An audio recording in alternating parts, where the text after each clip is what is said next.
कि शिव मेरे गुरु हैं, आपके भी हो सकते हैं, इसको समझने की आवश्यकता है। नई बात तो है नहीं। वो शिव, वो परमात्मा, वो महादेव हमारा आपका गुरु है, जगत गुरु है। ये तो शास्त्र कहते आ रहे हैं।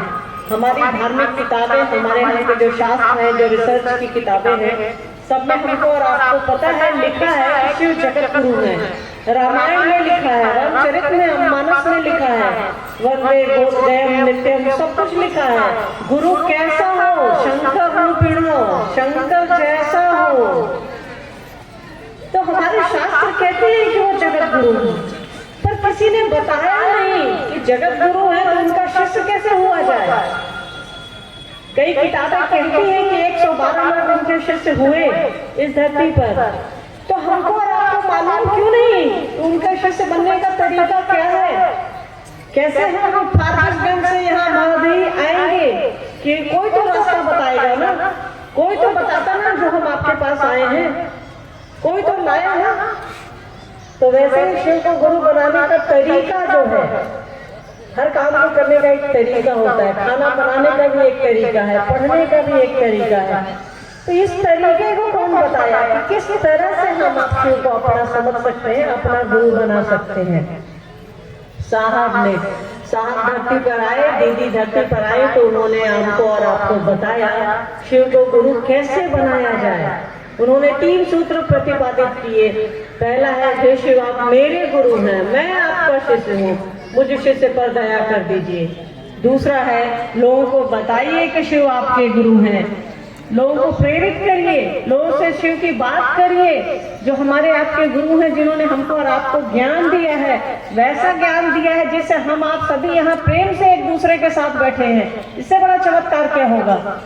और तीसरा दिया है, नमः शिवाय से अपने गुरु को प्रणाम करिए। गुरु को तो प्रणाम ही किया जाएगा, गुरु से तो हाथ नहीं मिलाया जा सकता, हाथ मित्रवत मिलाया जाता है। गुरु जब भी होंगे तो वो प्रणाम के योग्य हैं। तो यही 3 सूत्र है हमारा, यही 3 सीढ़ियां हैं जिससे हम आप अध्यात्म में चल सकते हैं। भगवान शिव को गुरु बनाने की दिशा में ये 3 सूत्र हमारी आपकी मदद करते हैं। कैसे हम आगे बढ़ेंगे ये बताते हैं कि 3 सूत्र करते रहिए, लोगों को प्रेरित करते रहिए और आगे बढ़ते रहिए। बहुत सिंपल है ये करना। पहला सूत्र क्या है? पिछले 45 सालों से साहब यही कहते हैं कि पहला सूत्र करिए, शिव को अपना समझिए। जिसको हम एक कोना दे दिए हैं, अपने घर में भी एक कोना पकड़ा दिए हैं, अगरबत्ती दिखा देते हैं, संध्या कर देते हैं, आरती कर देते हैं, काम खत्म हो गया। अरे हम अपने घर के बड़े बूढ़ों को ऐसे ही करते हैं क्या? जिससे प्रेम करते हैं ऐसे ही करते हैं क्या? बच्चों से, अपने परिवार से, अपनी चीजों से हम आप प्रेम करते हैं। सब लोग अपनी अपनी चप्पल अपने पास रखे हुए होंगे, रखे हैं कि नहीं रखे हैं? छोटी सी चीज, चप्पल जैसी चीज, मोबाइल जैसी चीज जिसकी कोई औकात नहीं है, हम आप इतने ध्यान से रखते हैं।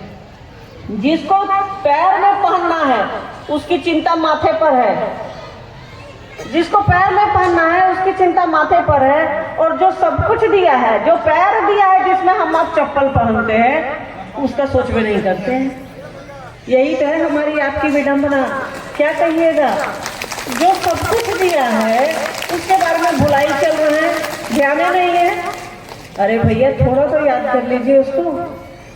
तो यही याद करने की विधा है भगवान शिव की शिष्यता, उसको अपना समझने की विधा है भगवान शिव की शिष्यता। जिसको अपना समझते हैं, जिससे प्रेम रहता है, कभी उसकी शिकायत दूसरों से करते हैं क्या? उसमें कोई कमी भी रहती है तो कहता है बहुत अच्छा है।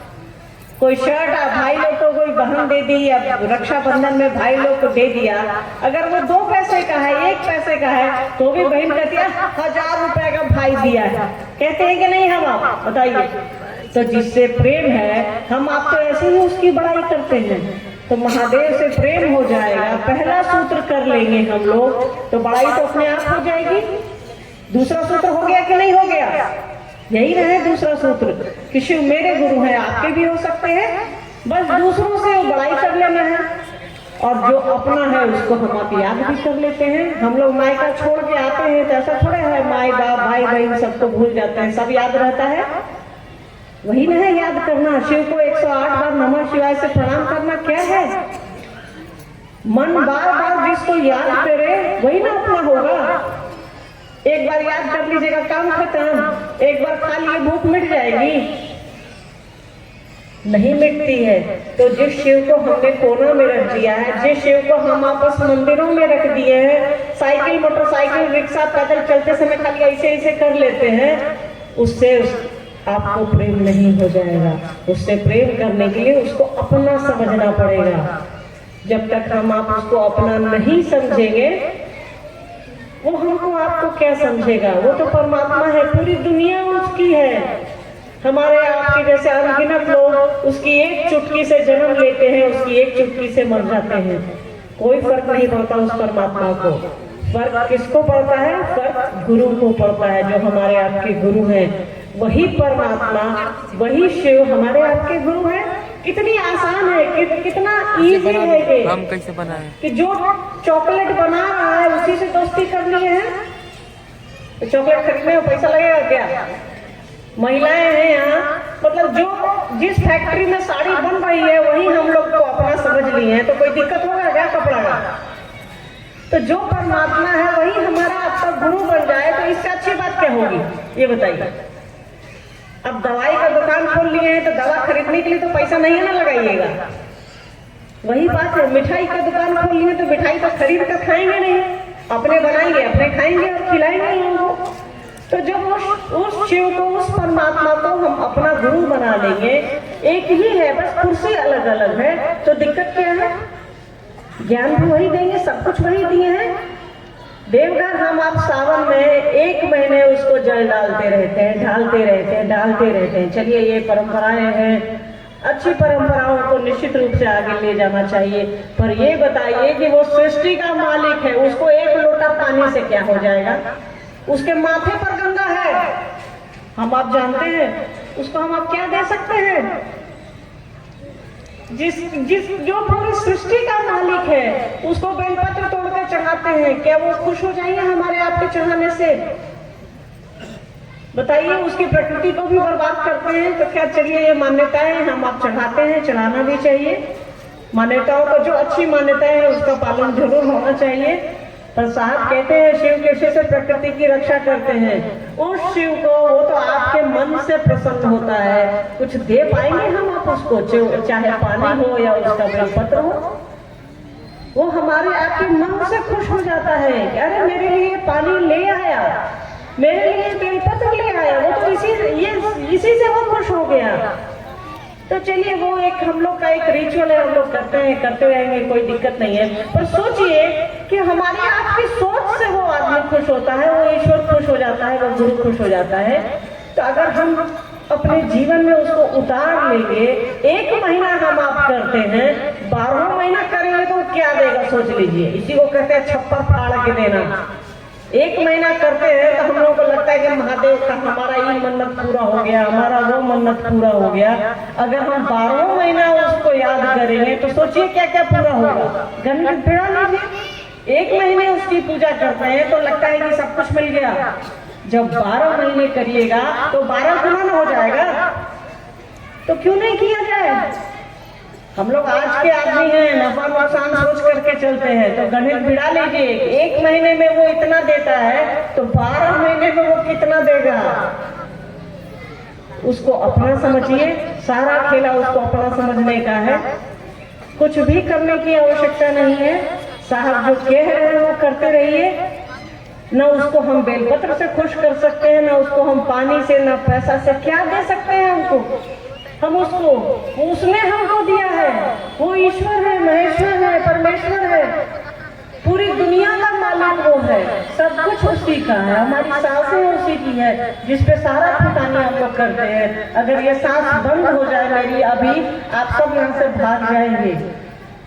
सब लोग डरने लगता है जब सांस चली जाती है। वही जब सांस चलते रहती है तो हम लोग सटे रहते हैं, एक दूसरे से प्रेम बना रहता है। पर जैसे ये सांस निकल जाती है सारा खेला खत्म हो जाता है इस धरती का। बाकी उसका खेला तो चलता रहता है। उसका खेला तो आपकी सांस की गिनती से चलता नहीं है, उसका खेला तो उसकी गिनती से चलता है भैया, उसी की गिनती है ये। तो जितनी गिनती में हमारी सांसें बची हैं, महादेव महादेव करके गुजार दीजिए। इससे अच्छा काम धरती पर नहीं है। साहब कहते हैं कि शिव को गुरु बनाने से बढ़िया कुछ भी नहीं है। आप उस जगत गुरु को, जो दुनिया का गुरु है, उसको अपना शिष्य भाव दे रहे हैं, इससे अच्छा क्या होगा बताइए? इससे अच्छा कुछ भी नहीं है। अपना काम करिए, महादेव का काम करिए, दूसरों को प्रेरित करिए। शिव मेरे गुरु हैं, आपके भी हो सकते हैं। शिव को गुरु बनाने के बाद आपके जीवन में क्या परिवर्तन आया है? धरती का ऐसा कोई आदमी नहीं है जो कह दे कि महादेव को मैंने गुरु बनाया है। बोली में नहीं, प्रेम में, विचार में, समझ में, भाव में, काम तक नहीं, आपके दिल तक ये आवाज टकराई है कि शिव मेरे गुरु हैं। आपके दिल ने कहा है, आपके मन ने कहा है, तो धरती का कोई ऐसा आदमी नहीं है जिसने शिव को गुरु बनाया और वो कष्ट में हो। बाकी पैसा कौड़ी लगा रहता है, चीजें लगी रहती हैं, पर मन से किसी को कष्ट नहीं होगा, ये हम लोग जानते हैं। करके तो देखिए।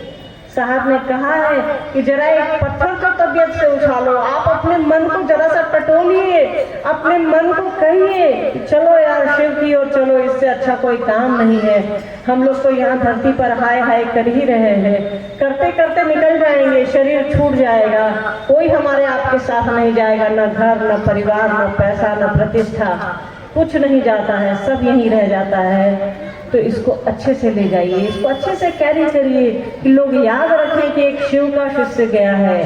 साहब ने शरीर छोड़ा है, दीदी ने शरीर छोड़ा है, पर हमको और आपको वो याद है, हमारे आपके घरों में वो पूजित हैं। ये है शिव की दया ना। ऐसा हम आप ऐसा कर्म करिए, साहब दीदी जैसा कर्म करिए कि लोगों के घरों में हम आप पूजित हों, लोगों के दिलों में हम आप पूजित हों। तो इस पूजित होने का तरीका यही है कि शिव को पूजित करिए, साहब दीदी को पूजित करिए अपने मन में। तभी हम आप जब जिस दिन धरती छोड़ेंगे, लोग कहेगा कि एक शिव शिष्य धरती से गया है यार। ऐसी कोशिश करिए हम आप, हमारे आपके विचार ऐसे हों, हमारी आपकी समझ ऐसी हो कि लोग कहें कि शिव के शिष्य ऐसे होते हैं। साहब दीदी का उदाहरण हम आप देते हैं, हम आप मानते हैं, अपने जीवन में उतारते हैं कि साहब दीदी ऐसे हैं, साहब दीदी जैसा बनना है। इससे अच्छी बात नहीं है कि कोई ये सोचे कि साहब दीदी जैसा बनना है। किस लिए बनना है साहब दीदी जैसा? क्योंकि वो शिव के शिष्य हैं, इसीलिए बनना है साहब दीदी जैसा। आइए देखते हैं, मौसम का मिजाज थोड़ा गड़बड़ है, कभी भी जो ये इंद्र जी जो है ना, कभी भी बरस सकते हैं हमारे ऊपर। वैसे ये साहब का काम है, दीदी का काम है, तो प्रकृति भी शिव शिष्यों की मदद करती है। हम लोग तो डर रहे थे, पटना में बहुत गर्मी थी 3-4 दिन पहले, मुझे लग रहा था कि पता नहीं कितनी धूप आएगी, आप लोग परेशान न हो जाए।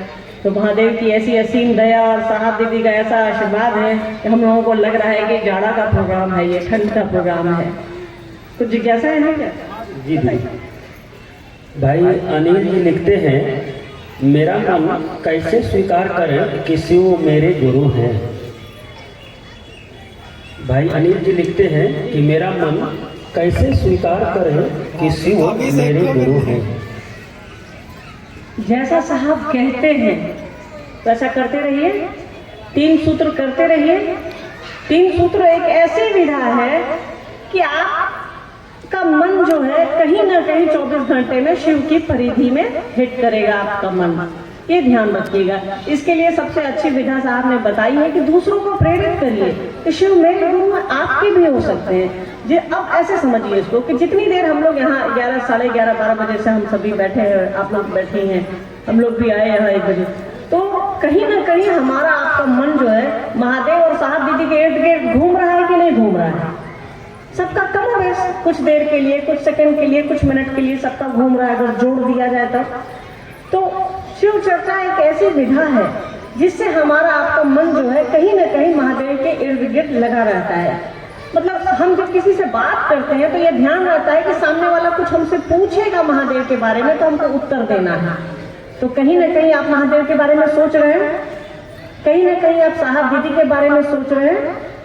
तो इस अवस्था में रहिए, 3 सूत्र करते रहिए, आपका मन समझता रहेगा कि शिव आपके गुरु हैं।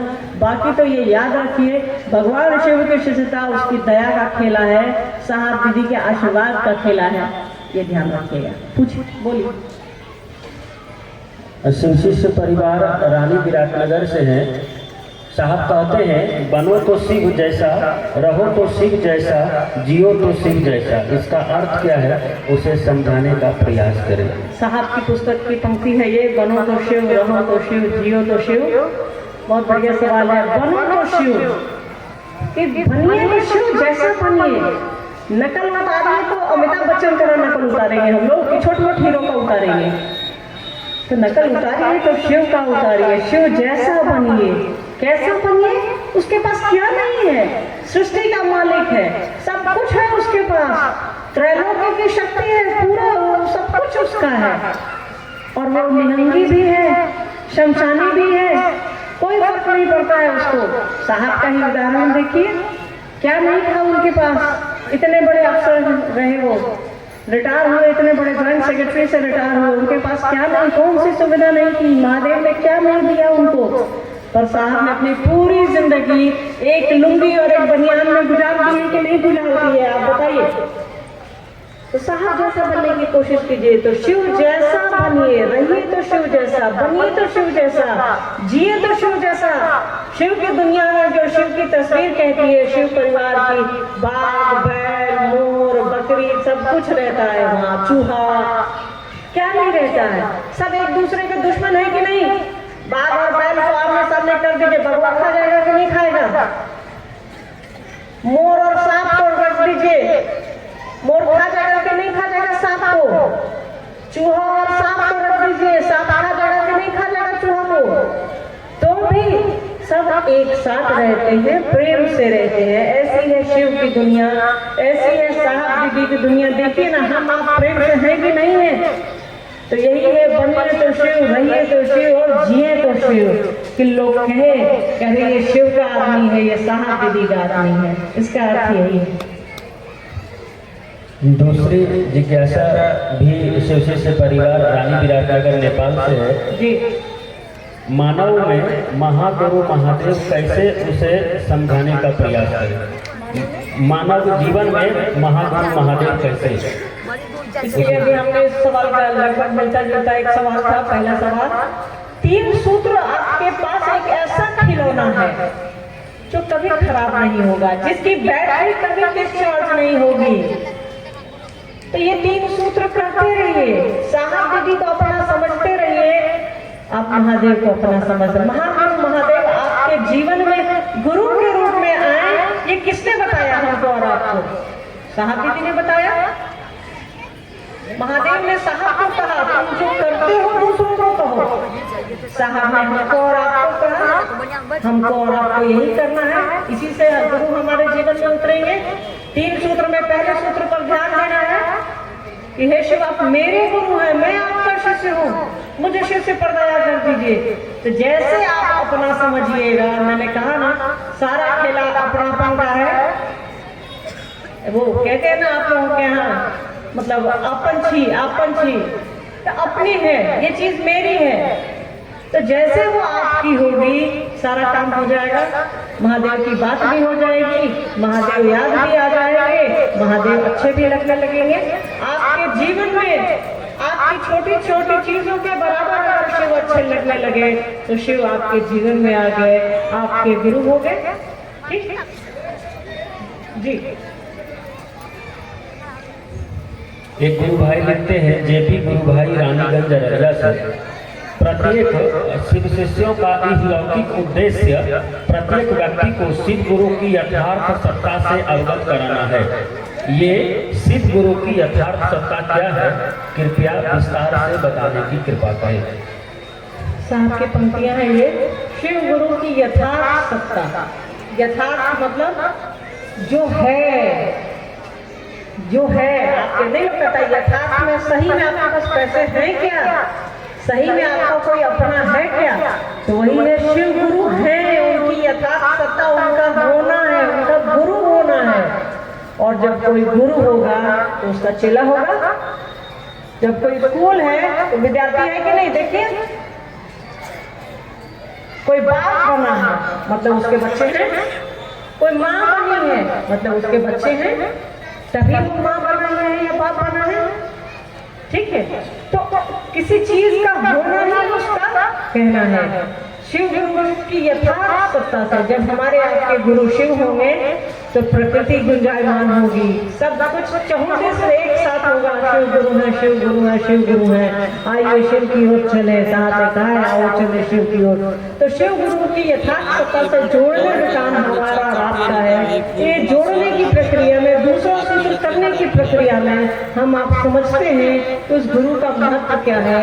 इस भागम भाग की दुनिया में भी हमारा आपका मन कुछ सेकंड के लिए, कुछ मिनट के लिए उस गुरु के इर्द गिर्द रहे, यही शिव गुरु की यथार्थ सत्ता है और कुछ नहीं है। तो अपने मन को उस ओर ले चलिए, शिव हमारे आपके गुरु हो जाए, शिव जगत के गुरु हो जाए, संपूर्ण सृष्टि के गुरु हो जाए, यही उनकी यथार्थ सत्ता है कि शिव हमारे आपके गुरु हो और हमारे आपके गुरु हैं। क्या कर रहे हैं भैया? बस लूज कर कुछ नहीं। भाई लिखते हैं, गुरु को देखते नहीं है तो इसलिए कभी कभी विश्वास डगमगाता है, क्या करें? गुरु को देखते नहीं है तो कभी कभी विश्वास डगमगाता है, क्या करें? अरे यार, बहुत सही बात है। बाल बच्चा को हॉस्टल भेज दीजिएगा तो भुला जाइएगा क्या? नहीं, मतलब बताइए, गुरु हमारे और आपके साकार और निराकार दोनों हैं। मन है तो तस्वीरों में उनको याद कर लीजिए, ऐसे तो वो निराकार सत्ता है, हमारे आपके भीतर है, प्रकृति में है, हमारे चीजों में है, और हर जीव में वो है ईश्वर। ईश्वर ने ही हमको और आपको धरती पर भेजा है, तो हर जीव में वो शिव है। अगर आप देखिएगा, देखने के लिए आंखें होनी चाहिए, और वो आंख कौन बताएगा? देखने के लिए, समझने के लिए बुद्धि होनी चाहिए, तो वो बुद्धि कौन देगा? वो गुरु देंगे। महादेव महादेव करते रहिए, मन विचलित होता है, हो सकता है कि चीजें नहीं दिख रही हैं, पर सारी दुनिया भरोसे पर चल रही है ना मेरे भाई।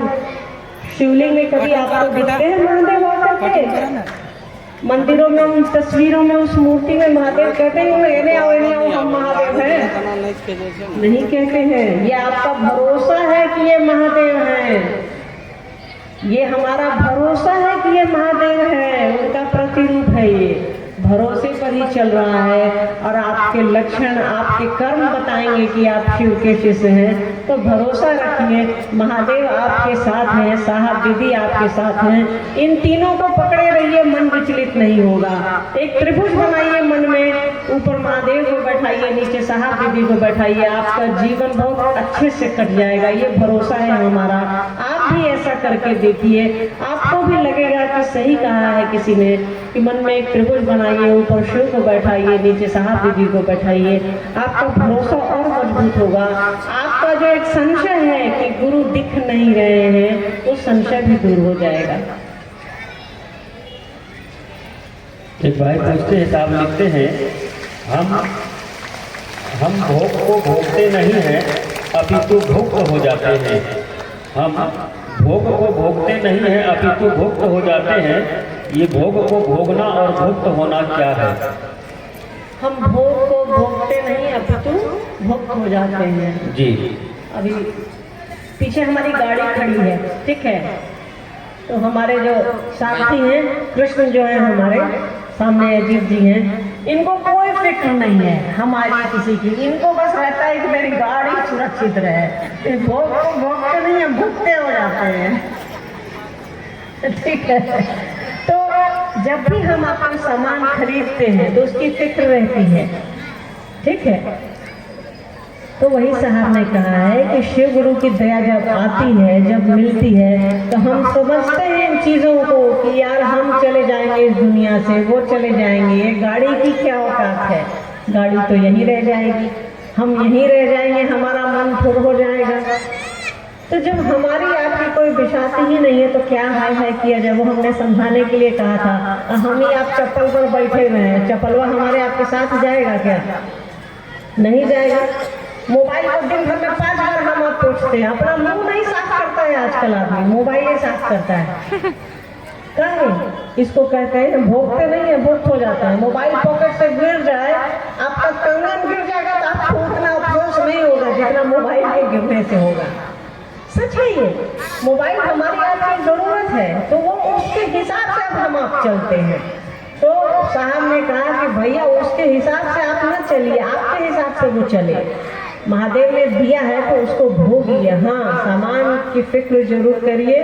सामान आपने पैसे से खरीदा है या ऐसे आपको मिला है या आपने अर्जा है, उसकी कद्र होनी चाहिए। ठीक है, सामान कोई चीज है आप उपयोग करके फेंक दीजिएगा तो फिर दूसरा क्या करिएगा, कहाँ से आएगा। तो साहब ने वही कहा है कि किसी चीज को भोगना अच्छी बात है, उसके लिए भुक्त हो जाना। आप उसी की चाकरी मत करने लगिए। सामान आपके लिए है, आप सामान के लिए नहीं है। ठीक है, तो यही है कि किसी चीज को हम भोग को हम भोगते नहीं, अपितु भोग हो जाते हैं। पर जब शिव की दया आती है तो हम भोग को भोगते भी हैं और उसका ध्यान भी रखते हैं। शिव के शिष्य चीजों का, अपनी प्रकृति का, अपने सामान का उतना ही ध्यान रखते हैं जितना अपना ध्यान रखते हैं, जितना अपने परिवार का ध्यान रखते हैं। क्योंकि हमें मालूम है शिव के शिष्य, शिव ने हमको सिखलाया है कि मेहनत से 2 पैसे कमाए जाते हैं, इसलिए किसी भी चीज का ध्यान रखना चाहिए। उसके पीछे भूख नहीं होइए, उसका ध्यान रखिए, पर वो आपके लिए है, उसका उपयोग भी करिए। ठीक है,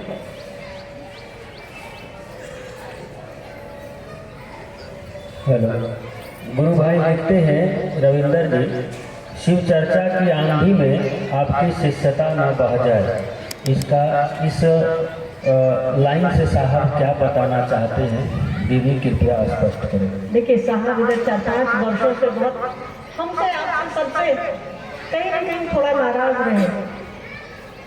वो चाहते थे हमको और आपको शिव का शिष्य बनाना। उन्होंने शिव गुरु चर्चा दी कि हम आप शिव शिष्य बने और हम लोग चर्चे के शिष्य हो गए।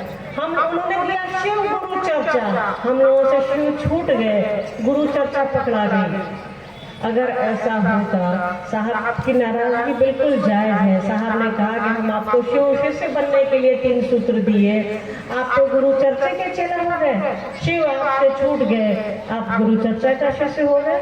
आपको शिव का शिष्य होना था भैया। शिव का शिष्य बनने के लिए, किसी को अपना समझने के लिए आपको पहले सूत्र की जरूरत थी, हे शिव आप मेरे गुरु हैं, मुझे शिष्य पर दया कीजिए। उसको हम लोगों ने छोड़ दिया।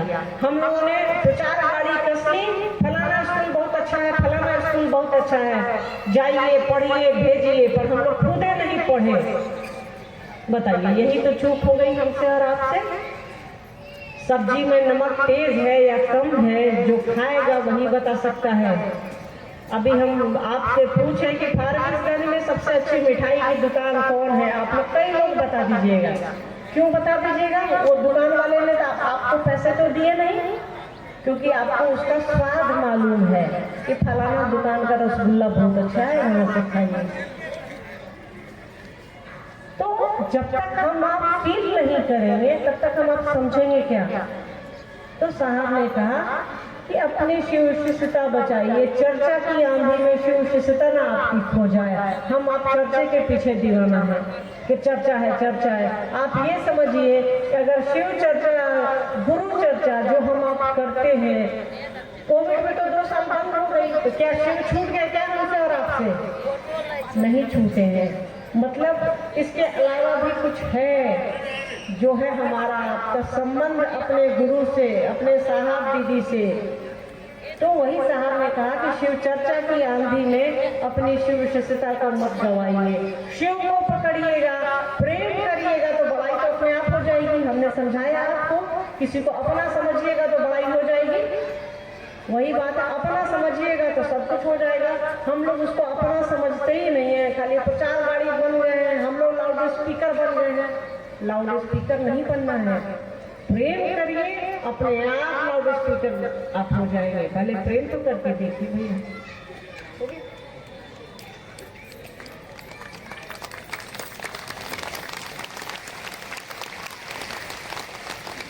मौसम का मिजाज थोड़ा गड़बड़ है, बातें तो होती रहेंगी, फिर आएंगे हम लोग। आप लोगों से मिलकर के अच्छा लगा। जो साहब कह रहे हैं वो करने की कोशिश कीजिए, जो दीदी माँ कह रही हैं वो करने की कोशिश कीजिए। साहब दीदी धरती पर है, वो दिख नहीं रहे हैं, पर वो मन की आंखों से दिख रहे हैं हमको और आपको। वो जैसा कहते हैं करिए, वो कह रहे हैं आओ चले शिव की ओर, उनकी उंगली पकड़े पकड़े चलिए। शिव के राजमार्ग पर चलने के लिए हमको और आप आपको साहब की उंगली पकड़नी पड़ेगी, दीदी की उंगली पकड़नी पड़ेगी। जो देखा था यहाँ का रास्ता, जो देखा है आपके घर का रास्ता, हमको वही ना पहुँचाएगा। तो महादेव के पास जाने का रास्ता साहब दीदी को मालूम है, क्योंकि वो वहाँ से आए हैं। तो उनकी उंगली पकड़े पकड़े चलिए। शिव के पास पहुँचने में, शिव के राजमार्ग पर चलने में जो रोड़ा पत्थर है, खराब रोड है, साहब दीदी उस रोड को ठीक करने वाले हैं। रोलर समझते हैं ना, जो रोड को ठीक करता है, तो साहब दीदी वही रोलर है जो हमारे आपके जीवन को ठीक कर रहे हैं। जीवन में जो कठिनाइयां हैं, जीवन में जो परेशानियां हैं, उसको दूर कर रहे हैं। किस लिए दूर कर रहे हैं? क्योंकि उनको अपने गुरु से प्रेम है, अपने शिव से प्रेम है। तो हमको और आपको कोशिश करनी चाहिए कि अपने गुरु से प्रेम करें, साहब दीदी से प्रेम करें, साहब दीदी जैसा बनना चाहें। ये कोशिश करते रहिए तो आपका जीवन अच्छे से कटेगा। यहाँ का जीवन हो या ऊपर का जीवन हो, दोनों शिव की दया से ही कटना है। उसी को हमारी आपकी प्यास गंगा से ही बुझनी है, तो हम लोग क्यों नहीं गंगा पिए? और हमको और आपको साहब दीदी ऐसे ही आए हैं, सब कुछ दे रहे हैं। वो अपने पास रख सकते थे इसको, पर उन्होंने बराबर से हमको और आपको दे दिया। साहब ने कुछ भी अपने पास नहीं रखा, साहब ने किसी के साथ कोई बेईमानी नहीं की। साहब ने जितना मुझे दिया उससे ज्यादा आपको दिया है। तो आप साहब का एहसान चुकाइए, दीदी का एहसान चुकाइए, लोगों को प्रेरित करिए, अपने मन को समझाइए कि तुम शिव के शिष्य हो, शिव का शिष्य बनिए, और दूसरों को प्रेरित करिए कि वो शिव का शिष्य बने। इससे अच्छा कुछ भी नहीं हो सकता है। तो जैसा साहब दीदी कह रहे हैं वो करने की कोशिश कीजिए। वो कह रहे हैं आओ चले शिव की ओर, तो उस ओर चलिए, साहब दीदी के साथ हो चलिए। फिर समय दोबारा नहीं आएगा। साहब कहते कहते शरीर छोड़ गए हैं कि समय कम है। जब साहब जैसे आदमी का शरीर जा सकता है, तो हमारी आपकी क्या औकात है? इसको ध्यान रखिए। महादेव की ओर चलिए, साहब दीदी की ओर चलिए। आप सभी को मेरा